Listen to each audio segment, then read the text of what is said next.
그러면은 이제 시장에 대해서 좀 보도록 하겠습니다. 우리나라 코스피 시장 또 코스닥 시장 굉장히 요즘 활발하게 또 많이 올라갔는데요. 자, 그럼 현재 우리나라 양대 시장을 보는 이 견해는 또 어떻습니까? 사실 지금 시장이 정말 난이도가 높은 시장인데 지수는 사상 최고가에 위치해 있는데 네네. 내 계좌는 요즘 트렌드라고 하는 역주행을 지금 하는 이런 별로 안 좋아요. 네, 주변 네. 분들도 굉장히 많습니다. 네네. 그런 부분들로 봤을 때 이런 시장이 사실 주식하기 정말 어려운 때고 이럴 때 포물을 느껴요. 예를 들면 철강주 그렇게 날아갈 때 못 네. 사신 분들 아쉽다. 근데 HMM이 또 해운주가 그렇게 갑니다. 근데 저게 가겠어 하는데 더 가는 게 지금 시장이기 때문에 네네. 근데 막상 그거를 추격 매수하면은 꼭 조정을 한번 갖고 가져가기 때문에 정말 쉽지 않은 시장인데 네. 저는 그래서 조정이 충분히 있을 수는 있다고 생각을 해요. 뭐 이제 FOMC 회의라던가 결국은 지금 미국 시장에서 나오는 게 연준의 테이퍼링에 대한 시장 우려들이 네. 나오고 있는 상황에서 사실 지금 시장은 5%가 하루 동안 급등을 해도 이상하지 않고 5%가 급락해도 이상하지 않은 시장이기 때문에 네. 그 부분도 충분히 잘 대응을 해야 되고 최근에 지금 개인적으로 좀 걱정이 되는 부분은 이렇게 지수가 1월 달에도 3,200선이었고 지금도 3,200선인데 5월 달, 6월 달 거래 대금이 1월 달 대비 절반으로 줄었거든요. 많이 동학개미가 네. 떠난 것 같아요, 네. 지금. 네. 근데 신용 융자는 사상 최고치를 기록하고 있다고 합니다. 빚은 많이 져가지고. 네. 이런 상황에서 조정 한번 나오면은 그대로 손실로 바로 올해 그렇게 수익 냈어도 한 번에 또 돌아서는 게 또 주식이다 보니까 네. 그래서 결론적으로 저는 뭐 우리가 등산을 하면 당연히 쉬어가는 구간이 있는 것처럼 지수가 더 상승을 할 수 있다라는 거에는 뭐 다른 분들도 이견이 없는 것 같지만 조정을 소나기가 온다면 조금 피해가는 전략도 충분히 좋다라는 점이고 그렇게 하면은 투트랙 전략 아까 뭐 가치주와 성장주의 혼합 이런 것도 말씀을 드렸었는데 네네. 최근에 제가 말씀드리는 거는 그럼 시장에서 소외되지 말자. 네. 올라가는 섹터를 그냥 쥐고 있자. 아까 예를 들면 카카오 같은 거. 네, 카카오는 계속 갖고 네. 가는데. 근데 만약에 이쪽에서는 못 올라오는데 갈 것 같은 거. 예를 들면은 반도체가 될 수도 있고 네. 예를 들면은 풍력이 될 수도 있죠. 풍력 우리나라 종목들은 많이 못 가는데 유럽이랑 미국에서는 지금 탄소 중립 때문에 지금 난리가 나고 있는 상황이거든요. 네. 미국 정부나 유럽 정부에서도 탄소 배출 줄여야 된다라고 하면서 태양광이나 이런 풍력에 힘을 쏟고 있는데 네. 우리나라는 지금 그거에 영향을 못 받고 있어요. 네. 그러니까 지금 모멘텀이 있는데 못 올라간 섹터도 충분히 계속해서 관심을 가질 만하다라고 봤을 때 저는 지금 상황에서 물론 더 상승을 할 수는 있다. 하지만 소나기는 조심할 필요가 있다라고 말씀드리겠습니다. 네, 알겠습니다. 요즘 뭐 코스피 시장, 코스닥 시장, 양대 시장 좋은데 왜 내 계좌는 이럴까에 대해서 또 이충원 대표님께서 좋은 말씀 해주셨습니다. 그에 따른 또 투자 전략까지 여러분들 잘 보시면 좋을 것 같고요. 자, 그렇다면은 지금 코스피가 그래도 굉장히 또 높은 상황, 지금 굉장히 높게 올라가고 있는데 코스피가 4,000포인트, 4,000포인트 갈 수 있을까요? 4천이면은 한 30% 가까이 코스피가 네. 상승을 해야 되는데 네네. 사실 저는 그 키는 코스피를 말씀하셨으니까 네. 삼성전자, 하이닉스가 뭐 당연한 얘기인데 가야 됩니다. 뭐 모건 스탠리가 최근에 우리나라를 보고서 3,700포인트까지 갈 수 있다라고 얘기를 그렇죠. 했었죠. 네. 근데 그거를 살펴보면은 결국은 반도체입니다. 그리고 결국은 신흥국 쪽으로 외국인이 자금이 들어와야 되는데 네. 지금 약간 환율 쪽에서는 우호적인 환경이 조성됐음에도 불구하고 지금 이쪽으로는 자금이 많이 안 들어오고 네. 있죠. 최근에 수급 매동을 좀 보시게 되면은 상대적으로 개인 투자자들이 계속 사고 계세요. 네. 그러니까 오히려 파는 쪽들의 자금이 더 많다 보니까 밀리는 그런 그림들. 하지만 지금 삼성전자, 하이닉스 못 가는데 다른 2차전지 배터리 업체라던가 이런 네이버, 카카오 같은 다른 시총 상위 종목들이 그거를 저는 받쳐주고 있다라고 생각을 그쵸. 하거든요. 근데 그런 상황에서 반도체가 간다라고 하면은 오히려 급등장이 더 나올 수도 있다라고 보고 있는데 그런 상황에서 지금 삼성전자, SK 하이닉스가 근데 이게 좀 단점이 있는 게 네. 삼성전자랑 하이닉스가 올라가면은 네. 그런 장세가 나오면은 단점이 다른 섹터가 못 가요. 뭐 스몰캡들도 막 빠지고 이러더라고요. 스몰캡도 못 가고 다른 섹터들도 다 못 갑니다. 왜냐하면은 삼성전자 주가를 끌어올리는 게 쉽지가 않다 보니까 네네. 자금이 또 거기 쏠리고 사람들이 지금 기다리는 게 만약에 삼성전자가 지금 가격에서 만약에 지금 계속 8만 전자 얘기가 나오고 있는데 9만 원이 간다? 그러면은 사람들이 다시 삼성전자로 더 들어올 가능성이 높습니다. 네네. 네. 그런 측면에서 봤을 때는 코스피 4천 절대 불가능한 얘기는 아니지만 네. 그 시간적인 부분이 사실 뭐 굉장히 언제 될지는 모르겠어요. 하지만 외국인 투자자들이 돌아온다. 그리고 아까 말씀드렸던 반도체주에 대한 이런 이슈들이 해소되면은 뭐 충분히 갈 수 있다라고 좀 보고 있습니다. 아, 네. 저도 뭐 시장 보니까 그 완전 코스피를 카카오랑 네이버가 이제 양대가 좀 끌어올리는 시장이더라고요. 네.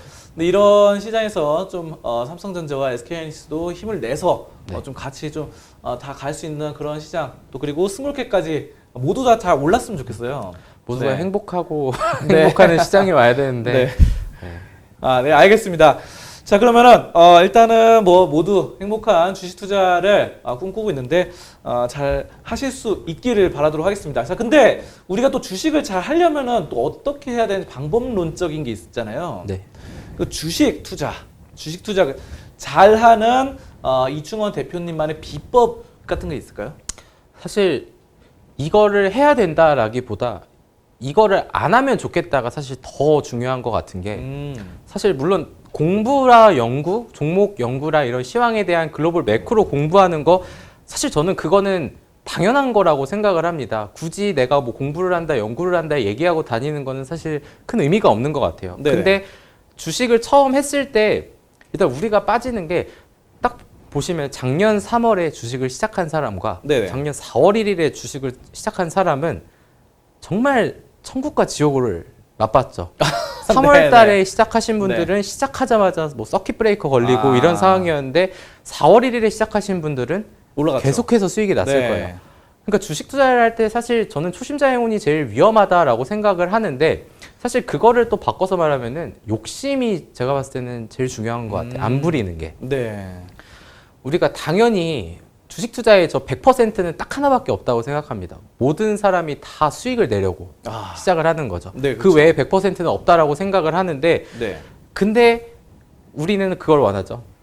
오늘 사서 오늘 오르고 네. 단기간에 높은 수익을 내는 거를 우리는 굉장히 원해요. 근데 그렇죠. 그건 당연하고 사람의 인간의 본능이라고 생각을 하는데 네. 사실 그런 거를 쫓아다니다 보면은 주식을 이제 뭐 5년, 10년 해보신 분들이 잘 아시겠지만 결국은 꺾일 때가 꼭 오더라고요. 그런 측면에 있어서 뭐 우리가 주식 투자를 할 때 뭐 기본적 분석, 기술적 분석, 심리 이런 것들을 하는데 저는 심리가 제일 중요하다라고 네. 생각을 하고 있고 근데 이제 주식을 시작한 지 얼마 안 되신 분들이 범하는 게 차트에 정답이 있다라고 생각을 하죠.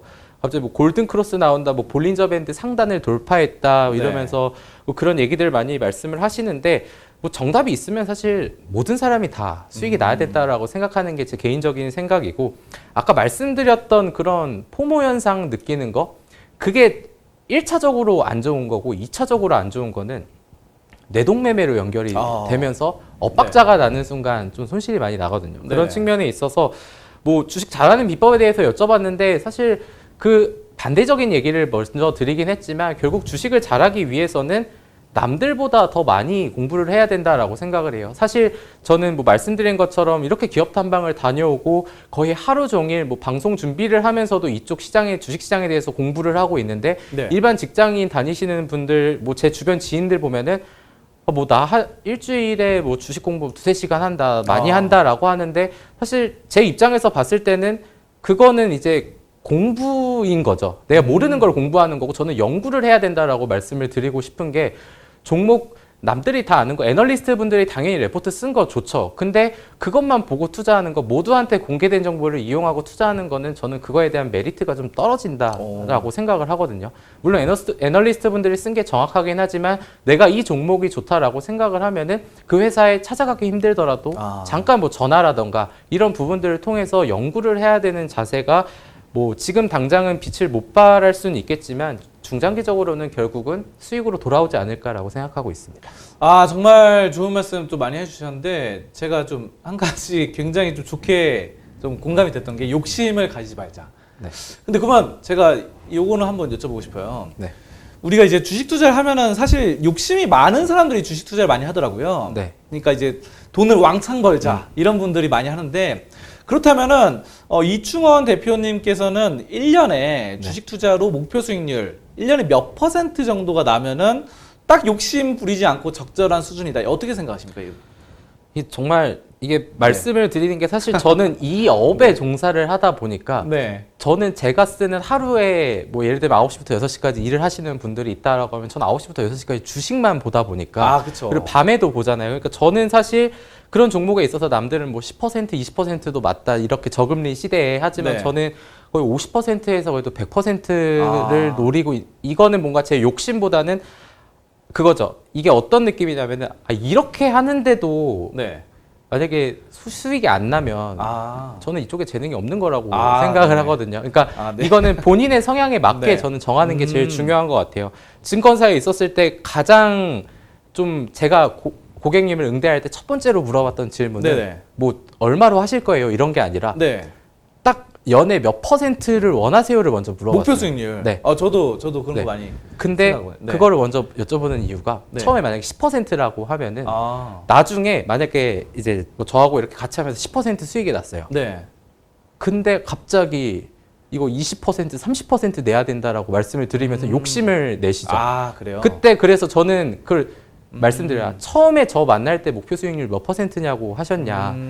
그때 이거를 잃었으면은 지금부터는 천천히 가도 된다라고 말씀을 드리는데 뭐 사실 저도 이렇게 얘기를 하지만 사실 수익은 많을수록 좋은 거기는 하니까 대신 이제 제가 그만큼의 수익을 낼 수 있는지는 사실 그거는 제가 하는 연구나 이런 노력 대비에 따라 좀 그리고 제일 중요한 거는 뭐 제가 아무리 좋은 종목 발굴해도 시장에 안 받쳐주면 안 되는 거니까 결국 운까지 좀 같이 작용을 해야 된다라고 좀 생각하고 있습니다. 그러니까 이제 뭐 1년에 이제 주식을 하루 종일 쳐다보는 전문 투자자 입장에서는 뭐 1년에 한 50%에서 100% 정도 목표 수익률 잡아도 괜찮다 이렇게 말씀하시는 거죠?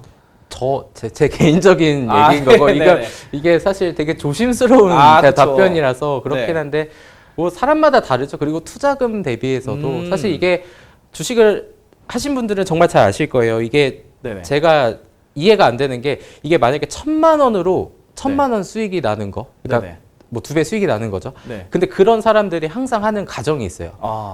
공 하나 더 붙이는 가정. 이거 1억이었으면 1억 버는 건데 하는 건데 그거를 막상 이렇게 해보게 되면은 그렇게 끌고 가지도 못하고 금액을 몇십억 단위로 하시는 분들이 만약에 스몰캡을 할 때 매매를 내가 원하는 가격에 다 못 팔거든요. 네, 그런 부분들까지 전체적으로 감안했을 때는 뭐 이런 부분들은 제 개인 투자금에 맞는 좀 목표 수익률이다라고 좀 보시면 좋을 것 같습니다. 네, 알겠습니다.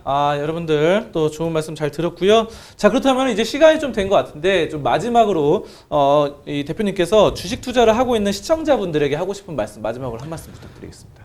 네, 일단은 지금 시청자분들이 이제 보고 계실 텐데 한 가지 궁금한 거는 투자 대가들 유명한 사람이 누가 있나요를 먼저 여쭤보고 싶어요.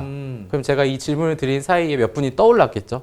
보통 이충원 대표님입니다. 이충원 대표님. 저는 이 투자의 대가요. 네. 아닙니다. 보통 워렌 버핏이나 뭐 조지 소로스, 존 템플턴 이런 사람들 떠오르겠죠. 근데 그 사람들의 특징을 보면은 단타로 유명한 사람이 없습니다. 아니죠.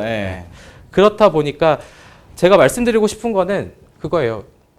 여행 가실 때나 뭐 저나 제 주변이나 항상 여행 갈 때는 그 특가 잡겠다고 2, 3만 원 아끼겠다고 막 그렇게 찾아다니는데 정작 내 돈 몇백, 몇천만 원 투자할 때는 1시간도 10분도 고민을 안 합니다.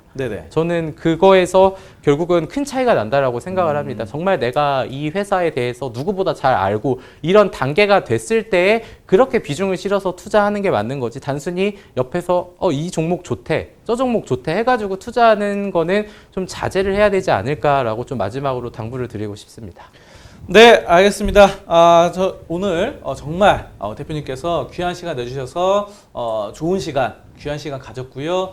대표님이 현재 하고 계시는 기업 탐방 그리고 또 방송 활동, 유튜브까지 다들 좀 잘 되셨으면 좋겠습니다. 자, 오늘 이 시간 바로 밸류파인더 이충원 대표님과 함께했습니다. 좋은 말씀 고맙습니다. 감사합니다.